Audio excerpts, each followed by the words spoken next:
So he managed to find a bike shop to bring his bike to, and lo and behold, in that strange coincidence, you can see he's got his flat tyre at the back here, and there is his bike in the window. So any problems with his Orbea, you're in the right place.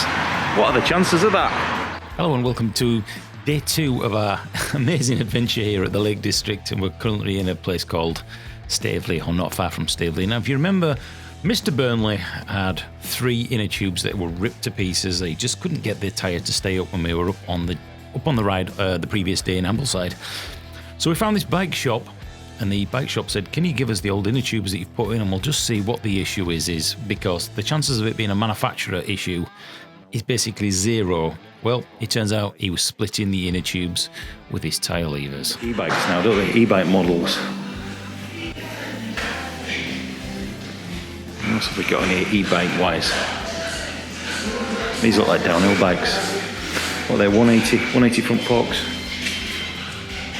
And there. There's an Orbea. Nice. And there's the Orbea Wild, is it? The one that Paul's got. Burnley's got. Yeah, nice. I think that's a gravel bike. Yeah, I'd love one of them. How much are they? Whoa, how much? 11 grand. Why has it got a split in it? I don't know where it's gone.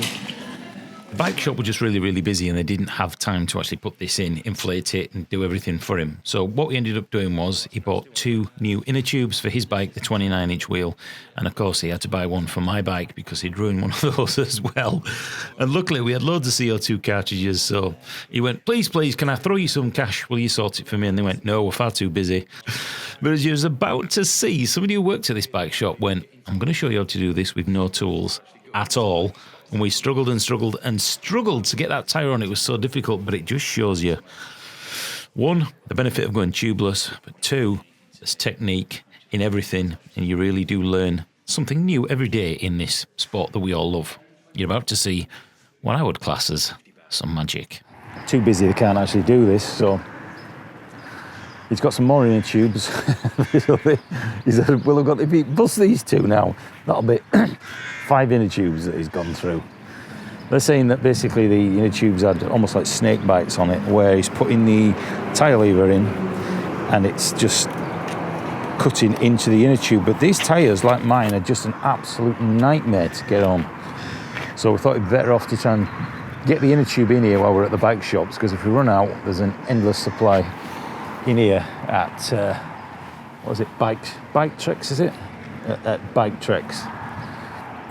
So as he gets to the point where we're going to put this on, we shall update you. And he's also bought this little tool here called a bead dropper.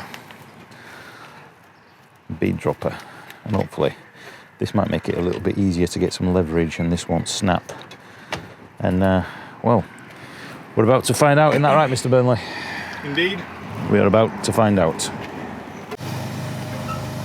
So this will be actually inner tube number 4 in theory.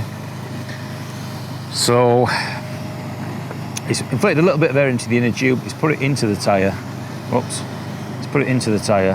And I tell you what, if ever there was a case for going tubeless, this whole scenario, I was going to say this weekend, even though it's Tuesday, this really just put everything into context. It's just so difficult to get this tyre on properly on the trail with it being so tight, as you're about to see, that even yesterday it felt like the tyre levers were going to snap. And because you need to get the tyre levers actually under the bead, it's really difficult not to get snake bites and punches on the actual inner tube when you're trying to get it on. And as you can see, a lad's struggling here. But the thing is that if you do decide to stay with an inner tube, doing it here in the safety of, you know, being able to come to the bike shop is just so much less pressure than doing this on the trail when you're 7 or 8 miles out on your own. It's not terrifying, but it is so stressful. Because thinking, if you can't do it, especially when you're on your own and then you've got to walk 7-8 miles back and push your bike, it's not a lot of fun. So as you can see, Burnley is now in the danger zone, which is where we got last time, because in order to get this on, you need to use the tyre levers, and the chances of actually nicking the inner tube are really quite high. So just try and pull it in. No, I don't think he said that. No, I'm joking.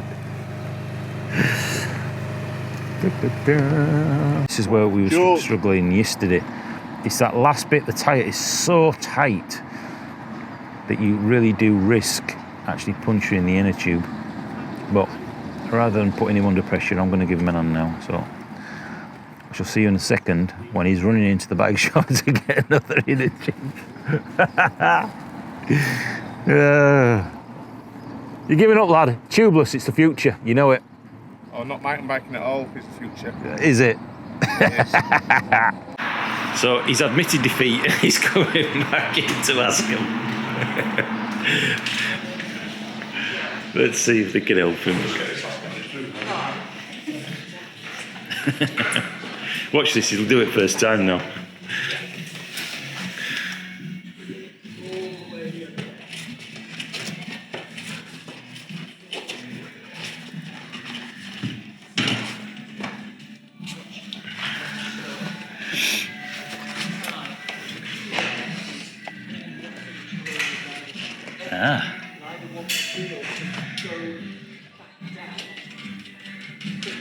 So you undo the bolt so that the valve's got a bit of movement. I wouldn't have used that, to be honest.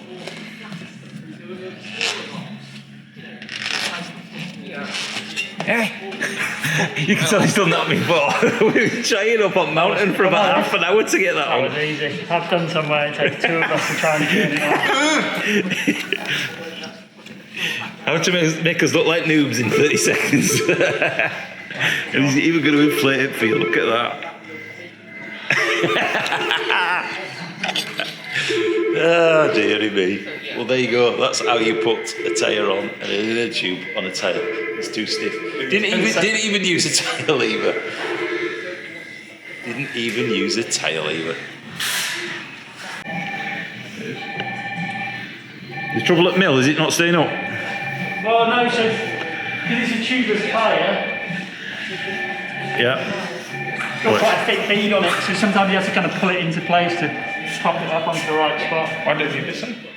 So, the problem you got with that is, over time, as you're using this wheel and braking, tyre grips the ground ever so slightly, the tyre migrates around the rim. Okay. The inner tube is inflated inside of it such pressure that the tube sticks to the tyre. Okay. The tyre can move, you've got that pinned in place. You're more likely, if you're pinned in place with that, you're more likely to pinch the tube at the base of it. Because this has got just only a little bit, but I personally wouldn't use those. Tell him he's a fool for not going tubeless. Yeah, there is that too. No, it's chopping the tube so that you'll benefit. So if you notice there, he told us not to put the valve bolt on when using an inner tube so that it's got a bit of movement as the tyre moves around the rim.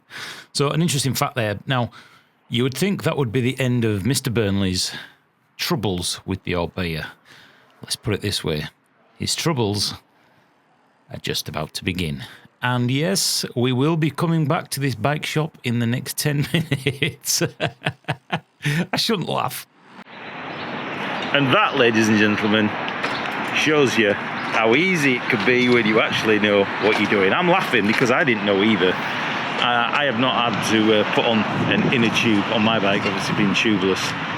I can't believe he did that by hand with no tools. In 10 seconds. Yeah.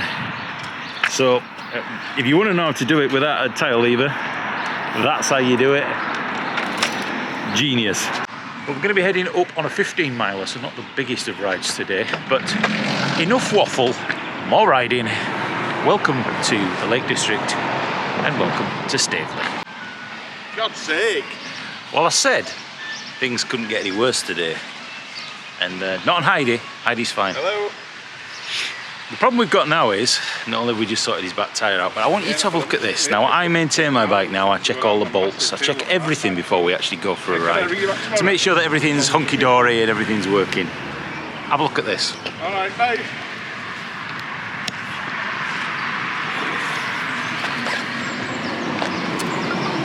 One bolt in his front chainring. I've just noticed this is loose as well. And just to make things better, worse, actually snapped his rear derailleur back here, as you can see. This piece is broken. So he can still ride it for now, but he's going to have to be careful with this. But regarding these 4 bolts that are missing, this comes down to Burnley, bike maintenance. How much bike maintenance have you done since you've had this bike? 0. 0. I'm going to cut a long story short here. What we actually ended up doing, again, was going back to the bike shop, asking them if they had any chainring bolts at the front, which they didn't have any, and they said that the rear derailleur, you were looking at the back end of October, so we were in trouble. So basically, I bent his derailleur arm back and out of the way at the back. And regarding the bolts, well, we decided to ride back to the van, and that was the end of his ride. But as he always lands on his feet, I've known this lad for 20 odd years, 25 years, he always lands on his bloody feet. A couple came past and said, "Oh, that's a lovely bike. There's a bike shop in the village." And lo and behold, the bike shop in the village had some bolts. What are the chances? If that was Heidi High Bike, I'd be halfway home now in the bloody van. You've now got the bolts for it. Unbelievable. Yeah. And the silver. Make your bike look better. What's that? 12 quid. 12 quid, that's not so bad, is it? Right, so we're confident we're all right now. Well, back derailleur, that's tight. These are Yeah, on. back derailleur is a little bit shagged. We know. So just don't go mental and try and keep up with me, you know, like, because I'm just awesome. Well, I need to check this out then. Little foot. We've been here for 2 hours.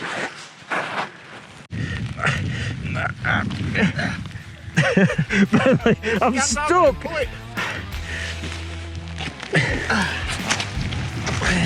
Oh, I'm stuck now.